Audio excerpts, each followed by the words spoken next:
Selamat pagi. Hari ini saya akan membentangkan tentang kursus yaitu JKV 3253 Final Year Project untuk Assessment Submission, Proposal Defense, Pre-Recording, Video Presentation.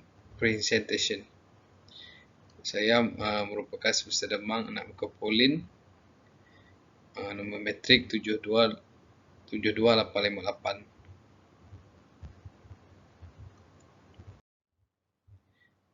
Pengenalan. Wayang Gedek merupakan salah satu seni teater yang tertua di Asia Tenggara. Wayang Gedek juga merupakan seni teater yang sangat popular dalam kalangan masyarakat di Malaysia, terutama di Kedah. Seperti yang kita tahu, Wayang Gedek merupakan permainan tradisional yang dari turun-menurun dari nenek moyang kita dulu. Sehinggalah ke sekarang ini. Wayang Gedek pada mulanya berkembang di selatan Siam, selatan Myanmar, utara Sumatera, dan utara Semenanjung, iaitu Kedah dan Perlis. Perkataan gedek berasal dari pergerakan patung-patung wayang kulit itu sendiri yang terlompat-lompat atau tergedek-gedek mengikut bahasa Melayu Kedah apabila ia digerakkan atau dimainkan di kelir atau di layar. Okey, untuk tujuan kajian saya, pengkaji ialah persoalan kajian, apakah ciri-ciri elemen wayang gedek di Kedah. Kedua, apakah elemen wayang gedek yang sesuai digunakan untuk pengkarya dalam menghasilkan acak instalasi. Ketiga, bagaimanakah pengkarya menerapkan elemen wayang gedek Kedah tersebut ke dalam karya akhir. Untuk objektif kajian, yang pertama, mengenal pasti tentang ciri-ciri elemen wayang gedek di Kedah. Kedua, menganalisis peranan elemen di persembahan wayang gedek di Kedah. Dan ketiga, mengkaji tentang cara untuk menerapkan elemen ke dalam projek karya akhir. Analisis dan pembincangan. Setelah mengkaji beberapa mengenai persembahan wayang gedek Kedah, pengkaji mendapati beberapa info penting yang dapat digunakan dalam membantu pengkaji melengkapkan tugasan ini. Antaranya ialah faktor warisan budaya dan tradisi dalam persembahan, seperti alat muzik, dialek, dalang dan sebagainya. Pengkaji juga memperoleh banyak tentang elemen-elemen yang memainkan peranan penting dalam persembahan wayang gedek Kedah. Salah satunya ialah iaitu patung dan watak wayang gedek tersebut, di mana tanpa adanya patung dan watak, wayang gedek merupakan tradisional yang susah untuk dimainkan. Selain itu, pengkaji juga dapat memberikan beberapa kesimpulan dan pandangan terhadap tajuk yang telah dikaji. Menurut Bonjeki 2017, wayang kulit gedek merupakan sebuah teater tradisional yang berasaskan bayangan yang terhasil setelah cahaya dipancarkan ke atas figura-figura kulit yang diukir mengikut kehendak penceritaannya, dan ia terhinggap pada kain putih yang diregang untuk menampan bayangan tersebut. Negeri Kedah Darul Aman merupakan dikatakan agak istimewa kerana seni persembahan yang dikenali sebagai wayang kulit gedek ini hanyalah boleh didapati di sini, walaupun tinjauan telah didapati ianya sebenarnya adalah besi asalnya dari Nang Talung yang merupakan jenis permainan tradisional yang sangat terkenal di Thailand. Selain itu, Tajuddin dan Izharawi N 2007 percaya bahawa wayang kulit adalah salah satu kesenian tradisional di negara kita. Kewujudannya membantu ke arah masa depan, di mana ianya menjadikan Malaysia sebagai sebuah negara yang kaya dengan pelbagai warisan budaya. Pencampuran budaya antara masyarakat yang berbilang kaum menghasilkan satu budaya yang unik dan menarik. Oleh itu, saya ingin mengkaji sejauh mana perkembangan kesenian wayang kulit dan mengkaji cara persembahannya yang sebenar. Oke, yang ketiga, seni pertunjukan wayang kulit adalah bukan hal yang baru lagi di kawasan Asia.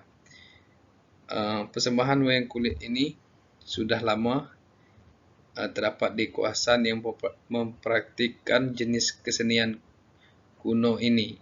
Di wilayah Nusantara yang terdiri banyak dari pulau yang mempunyai ragam etnis, jenis gaya wayang kulit begitu melimpah ditemui. Misalnya di Pulau Jaya, wayang nata di Bali, wayang Lombok, wayang Banjarmasin, Palembang, dan sebagainya.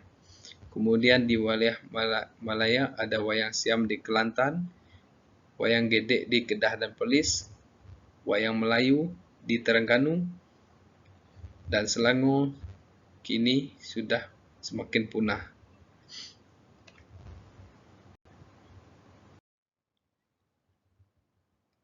Oke, untuk artis rujukan pertama ialah Kumi Yamashita.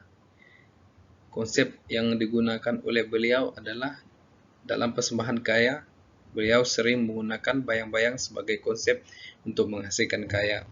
Hal tersebut merupakan idea yang terinspirasi dari masa kecil beliau yang suka untuk melihat bayang. Dalam temu buah bersama dengan Desain Boom, beliau mengatakan bahwa saya suka melihat cahaya dan bayang-bayang. Saya masih ingat duduk di teratas rumah keluarga saya pada lewat petang musim luruh. Matahari terbenam sedang melimpahkan bayang-bayang dan pokok zaitun kami yang bergoyang di atas tanah. Bagi saya, bayang-bayang datang untuk melambangkan lagi dimensi kehidupan, mungkin sesuatu yang nyata dari pemenangnya. Karya dan cara persembahan yang dilakukan oleh Kumi Yamashita. Karya yang pertama ialah Cher 2014. Beliau telah membuat ukiran dengan kedua-dua cahaya dan bayang-bayang dengan membina objek tunggal dan berbilang dan meletakkannya berhubungan cahaya tunggal. Oleh itu, karya seni yang lengkap terdiri daripada kedua-dua bahan itu, yaitu objek puja dan bukan material seperti cahaya atau bayang-bayang. Karya yang kedua yang telah beliau hasilkan ialah Figura 14 Kumi Yamashita Convention 1959. Dengan membina arca yang diukur dengan teliti, bayang-bayang manusia yang realistik terbentuk apabila cahaya dipancarkan melewati mereka. Pada rajah di atas menunjukkan kita binaan bermotor yang menghasilkan kepala bercakap. Bagi beliau, setiap arca ialah karya yang unik yang meninggalkan bayang-bayang menakjubkan di dinding. Oke, untuk rujukan artis kedua ialah Raja Sarisam bin Raja Azidin. Konsep yang beliau gunakan ialah beliau merupakan seorang seni arca yang sangat popular yang sering berkonsepkan gerak tempur dalam karyanya.